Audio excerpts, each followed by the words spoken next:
Siguro marami sa atin ng mga Christians ang makarelate dito, no? Na kahit na anong panalangin natin, kahit anong effort natin sa pakikipag-communicate kay God through prayer ay parang hindi natin nakukuha yung sagot ni God, or parang hindi nakikipag-usap si God sa atin, no? Hindi natin naririnig ang boses ni God, no? Marami sa atin ang ganon. Kahit gaano na tayo katagal na Christian, kahit gaano na tayo katagal naglilingkod sa simbahan, ay ganito pa rin yung spiritual position natin, di ba?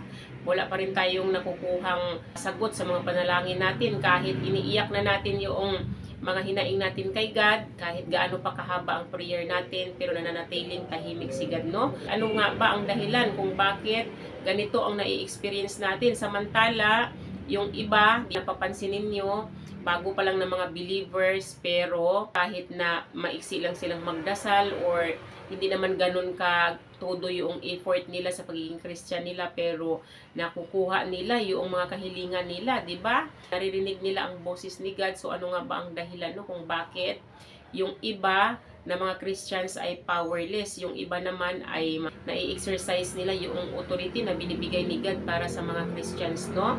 So, dapat ay malaman natin guys na ang mga gawain na ito ay wala itong kinalaman sa pagmamahal ng Diyos sa atin. Kasi kadalasan sa atin, iniisip natin kapag ini-ignore tayo ni God, na hindi natin siya naririnig or nananahimik si God sa mga buhay natin, ang iniisip natin palagi, inabandona na tayo ng Diyos, pinabayaan na tayo ng Diyos, o hindi kaya hindi na tayo mahal ng Diyos, di ba? Ganun ang iniisip natin. Pero sana maunawaan natin na nakasaad yan sa Bible na walang kahit na sino man ang makakapagpahiwalay sa pagmamahal ng Diyos para sa atin. Mahal tayo ng Diyos kahit tayo ay makasalanan. Mahal tayo ng Diyos. Sana maunawaan natin na si God, ang kingdom ni God ay nag-ooperate sila by law. Kumbaga, may mga ini-establish na spiritual law si God, no? At ang batas ni God na ito, applicable ito sa lahat. Walang exemption. Kailangan nating sundin kung ano yung mga batas na in-establish ni God o itinatag ni God sa kingdom niya. Dahil kapag hindi, may consequences ang pagiging disobedience natin, di ba? Dapat maunawaan natin na ang kingdom ni God ay nag-ooperate yan by law. Kumbaga, si God ay may mga ini-establish siya na spiritual law sa kingdom niya. At ang law na ito ay applicable siya para sa lahat ng mga believers. Walang exemption, di ba? At hindi babaguhin ni God ang batas niya para lang magiging komportable tayo. Kaya dapat ay maunawaan natin ito, no? So ngayon, kapag may mga nilabag tayo sa mga batas na in-establish ni God, ay may consequences lahat ng pagiging disobedience natin. Kasi yan ay nakasaad yan sa Bible, di ba? Sabi sa Isaiah chapter 59 verse 2, "But your iniquities have separated you from your God. Your sins have hidden His face from you so that He will not hear." Di ba? Nakasaad nga dito na yung mga masamang gawain natin, iniquities natin, yun ang nakakapagpahiwalay sa atin sa Diyos. Kumbaga para talikuran tayo, no, para itago niya yung mukha niya sa atin, para hindi niya tayo marinig, di ba? Kaya kailangan talaga kung ano yung spiritual law ni God ay masunod natin yun kung ayaw natin na talikuran tayo ni God. Kaya ang malinaw na nakasaad dito, ang pinakaunang dahilan kung bakit nanatiling tahimik si God sa buhay natin na mga Christian ay yung pagiging disobedience natin. Ang hindi natin pagsunod sa batas niya, di ba? Ang hindi natin pagsunod sa instruction niya. Kasi tayo ng mga believers, alam talaga natin na may instruction si God sa mga buhay natin. Pero kahit alam na natin, ay binabaliwala natin, di ba? Sinusunod natin kung ano yung kagustuhan natin. Halimbawa, may instruction si God sa'yo, itigil mo na yung pakikipagrelasyon mo dyan sa ungodly na karelasyon mo. Pero ipinipilit mo pa rin yung gusto mo kasi mahal mo yung tao. Or di kaya, nagbigay ng instruction sa'yo si God na huwag ka nang mag-entertain ng mga ungodly na mga content sa social media, di ba? Huwag mo nang bigyan ng atensyon yung mga entertainment na hindi pang Diyos. Pero dahil nga sa katigasan ng ulo mo, hindi ka sumusunod, nag-i-entertain ka pa rin. Kasi relate ako dito, no? Na kapag nag-i-entertain ako ng mga ungodly na mga content sa social media, mga entertainment na yan, nararamdaman ko talaga yung pananahimik ni God. Kapag ganun kasi, na may unang instruction siya sa'yo, hindi mo sinunod, ay hindi muling magbibigay ng instruction si God sa'yo. Paano kanya bigyan ng panibagong instruction kung yung unang instruction niya, hindi mo pa nasunod? Kailangan mo munang gawin yung unang instruction niya para magbigay siya ng panibago, no? Parang katulad sa atin ng mga magulang, halimbawa tayo ay may anak. tapos inutusan mo yung anak mo na maglinis ng kwarto nila, or may inutos ka, kahit anong inutos mo sa anak mo, tapos inignore ka, pinaliwala ng anak mo yung sinabi mo sa kanila, anong mararamdaman mo?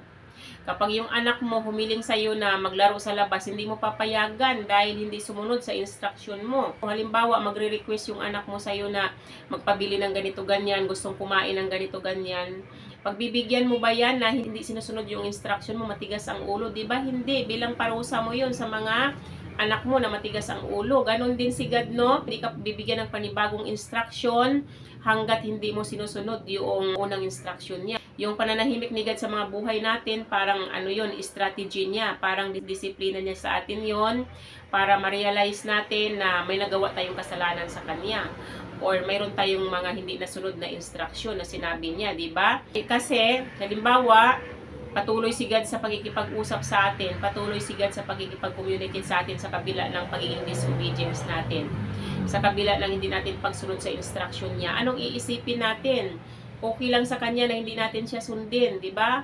Okay lang sa Kanya na magkasala tayo, di ba? Hindi ganun si God dahil holy God nga siya, di ba? Kailangan, kung gusto natin na mapanatili natin yung relationship natin sa Kanya, gawin natin holy ang mga buhay natin, di ba? Ang mga sarili natin, gawin natin holy. Maging masunurin tayo sa instruction ng Diyos. Kung ano man yung sinabi niya sa atin, sundin natin kung gusto natin na hindi siya mananahimik sa mga buhay natin. Kung gusto natin na makarinig tayo ng instruction or makareceive tayo ng panibagong instruction sa Kanya, or makikipag-communicate siya sa atin, ay gawin natin, sundin natin yung kung ano yung mga inuutos ng Diyos sa mga buhay natin, no? Sa ganun nagwo-work ang kingdom ni God, no? May mga spiritual laws siyang tinatatag, kailangan nating sumunod. Kasi kung hindi natin sundin, hindi tayo naka-align sa kung ano man yung spiritual laws ni God, ay matatanggap natin yung consequence ng mga ginagawa natin, di ba?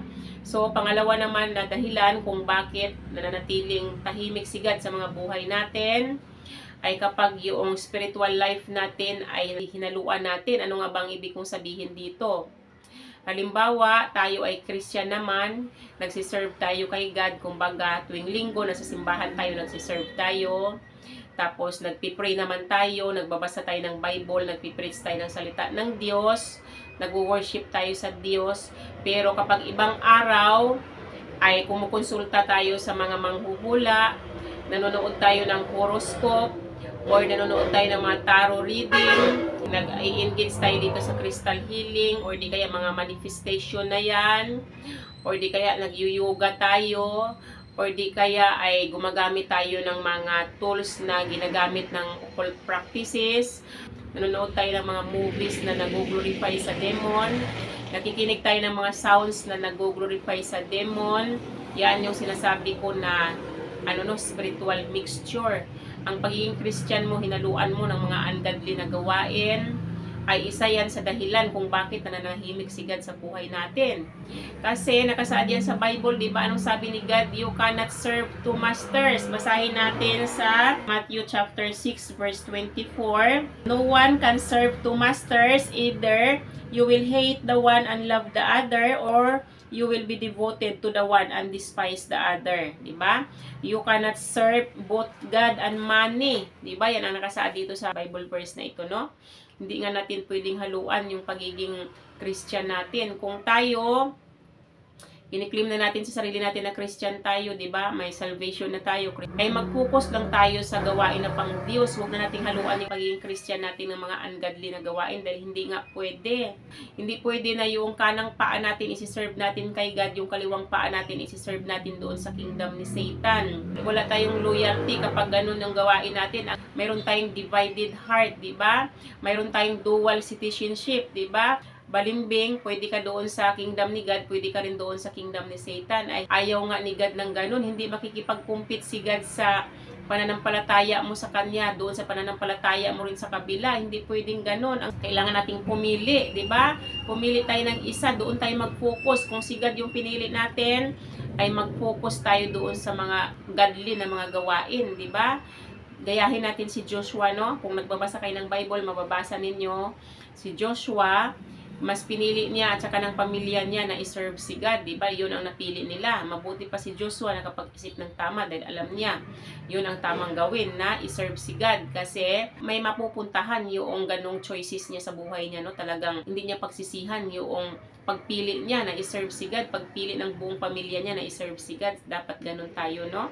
Para hindi natin ma-experience yung pananahimik ni God sa mga buhay natin. Para makaka-receive tayo ng instruction palagi kay God ay itigil natin yung ganitong gawain na balimbing tayo, na may dual citizenship tayo o divided yung heart natin, di ba?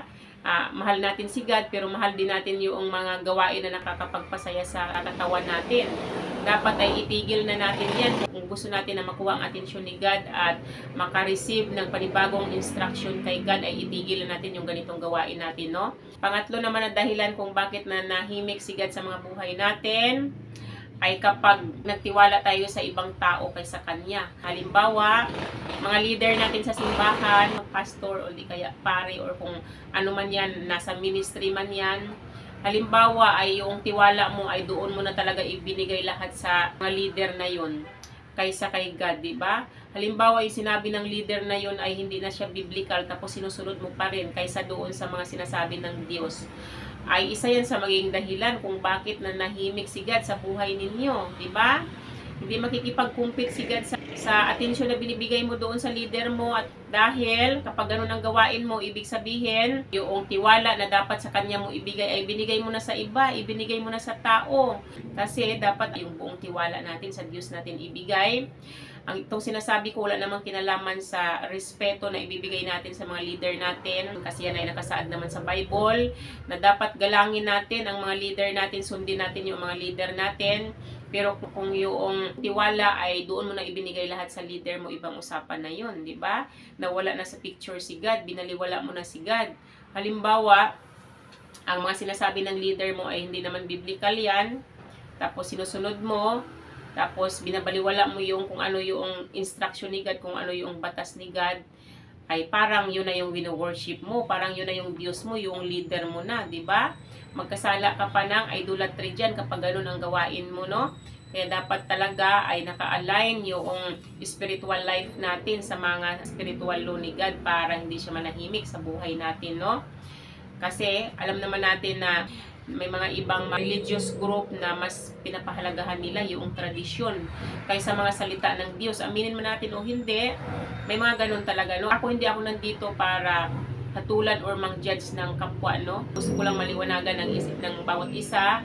Gusto ko lang makatulong sa bawat isa para maliwanagan ang isip natin, no? Para hindi na tayo ma-frustrate, di ba? Hindi na tayo makaramdam ng hinanakit kung bakit nananahimik si God sa buhay natin. Dapat ay maunawaan natin kung ano yung spiritual law ng kingdom ni God para mabago natin yung mga perspective natin sa mga buhay natin, no? So, i-refresh natin ano-ano yung mga dahilan kung bakit nanahimik si God sa mga buhay natin. Hindi natin makuha yung sagot niya. Hindi siya nakakapagbigay ng panibagong instruction sa buhay natin. Ang una, yung pagiging disobedience natin. Pangalawa ay yung spiritual mixture. Yung pangatlo, kapag ang tiwala mo ay mas binigay mo sa tao kaysa Diyos, ay yun ang magiging dahilan kung bakit wala kang nakukuhang sagot sa mga panalangin mo, kung bakit hindi ka nakaka-receive ng instruction kay God, no? So, dapat ito, baguhin natin itong ganitong pananaw natin sa buhay. Kung ayaw natin na mananatili tayong powerless na Christian, di ba? At saka nakalagay din yan sa Bible, sa Romans chapter 8 verse 8, na nakasaad doon, those who are under flesh cannot please God. So, kapag ikaw namumuhay ka under flesh, kumbaga, binibigyan mo pa ng kasiyahan yung sarili mo. Halimbawa, no, pasyal dito, pasyal doon, kung anong mga kasiyahan nandoon ka, o kung ano yung pagnanasa ng laman mo, ginagratify mo yung flesh mo, ganun ang pamumuhay mo sa kabila ng pagiging Christian mo. Hindi mo mapapakiusapan si God. Kasi ako danas ko ito, no. Noong una akong naka-experience ng witchcraft attack, hindi ako nakatulog sa loob ng 1 buwan. Grabe yung panalangin ko. Umiiyak ako sa panalangin para lang alisin ni God kung ano man yung na-experience ko, kung ano man yung dahilan kung bakit hindi ako nakakatulog, para alisin ni God yun, para i-deliver ako ni God. Umiiyak na ako sa prayer ko pero wala akong nakuhang sagot, no? As in talaga, Matapos na lang yung isang buwan, hindi ko talaga nakuha ang sagot ni God, hindi ko napakiusapan si God. Ngayon ko lang na-realize na kung bakit hindi ko nakuha ang sagot ni God dahil dati, nag-i-engage ako sa sexual immorality. Nag-i-engage ako sa ganung gawain, under flesh ako, kaya pala hindi ko nakuha ang sagot ni God. No? Hindi talaga natin mapakiusapan kahit umiyak pa tayo sa prayer kasi nga ang nakasaad, yung mga kasalanan natin, yun ang nakakapagpahiwalay sa atin sa Diyos. Kaya dapat maunawaan natin ito para hindi natin pagsalitaan si God ng kung ano-ano. Diba, inaakusahan na natin siya ng kung ano-ano. Alam kong marami makarelate dito, no? Kasi ako, experience ko to. Siyempre, kapag hindi ka nakarinig sa Diyos, anong sasabihin mo? Hindi ka na mahal ng Diyos, inabandona ka na ng Diyos, or wala siyang pakialam sa'yo, diba? Pinabayaan ka na niya, iniwan ka na niya. Ganon ang sasabihin mo sa kanya kapag hindi mo alam kung ano ang dahilan ng pananahimik niya sa buhay natin, no? Sa buhay ninyo, no? Kaya dapat ito ay maunawaan natin para matigil natin yung ganong perspective natin na kung ano-anong sinasabi natin sa Diyos na hindi natin nauunawaan kung paano nga ba nagwo-work ang kingdom ni God, di ba? So ngayon, alam na natin ang mga dahilan kung bakit nananahimik si God sa mga buhay natin, hindi natin siya napapakiusapan, ay dapat baguhin na natin itong lifestyle natin na ito, no? Baguhin na natin itong ganitong pananaw natin sa buhay, itong ganitong gawain natin. Kung gusto natin marinig ang boses ni God, kung gusto natin na kakausapin tayong muli ni God, no? So, sana guys, no, may natutunan kayo sa akin sa video na ito. Hanggang dito na lang yung aking video. Bye-bye and God bless you all. Bye-bye everyone!